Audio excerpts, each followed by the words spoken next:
This Tuesday marks 4 years since Russian tanks crossed the Ukrainian border and shattered peace in the country, with little hope of an end to the war in sight.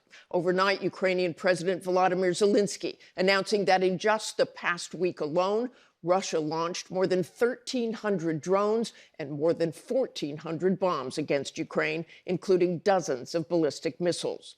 Over the course of this war, some 15,000 Ukrainian civilians have been killed, according to the UN, more than 3,000 of them children. Yet those who have survived this war, the countless who have been wounded both physically and emotionally, are a story of resilience. Since Russia launched its full-scale invasion of Ukraine 4 years ago, the toll on its population and its children has been devastating. 11-year-old Roman Alexiv bears the deep scars of Russia's aggression. Roman was only 8 when a missile attack hit the clinic where he and his mother were for a routine visit, just 5 months into the war. We sat down on the couch and were waiting for our appointment. I was thrown back, and Mom was still lying next to the couch and said, "Lie down." Then the second explosion happened. This is when Roman says everything went dark.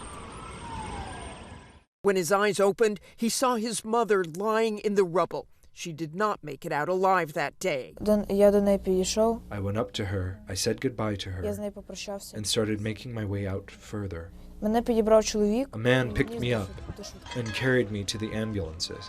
Roman's father, Yaroslav, an accordion player like Roman and his mother, was working at a music academy hundreds of miles away when he saw the images of the clinic on the news. When he finally made it to Roman, you couldn't recognize him. Doctors said Roman's best chance at survival would be abroad. They were lucky to find care in Germany, where Roman spent a month in a coma and then began a 3-year rehabilitation journey. 36 surgeries later, his recovery remarkable, regaining movement in his fingers and beginning to play the accordion again. Told he may never walk, Roman went a step further, returning to an old passion, ballroom dancing, even competitively.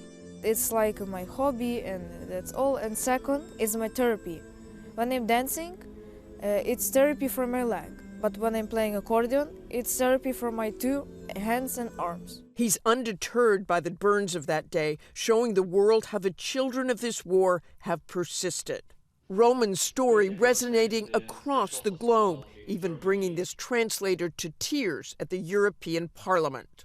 14 липня 2022 року.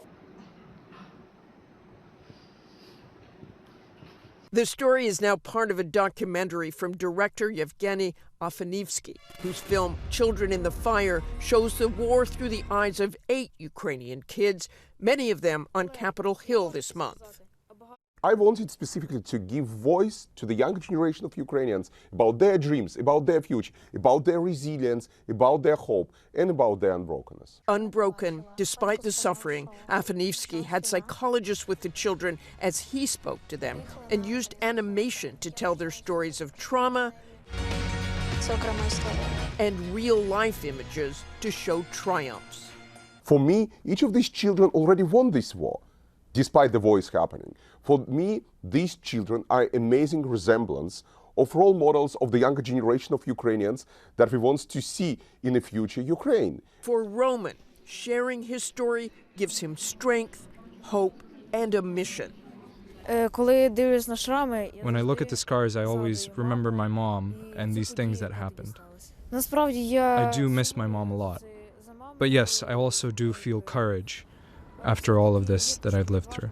And this son of musicians finds rhythm in a famous Ukrainian poem. The poem, it's about the fact that humans have wings, and they're not physical wings, but moral wings, the fact that we can help others.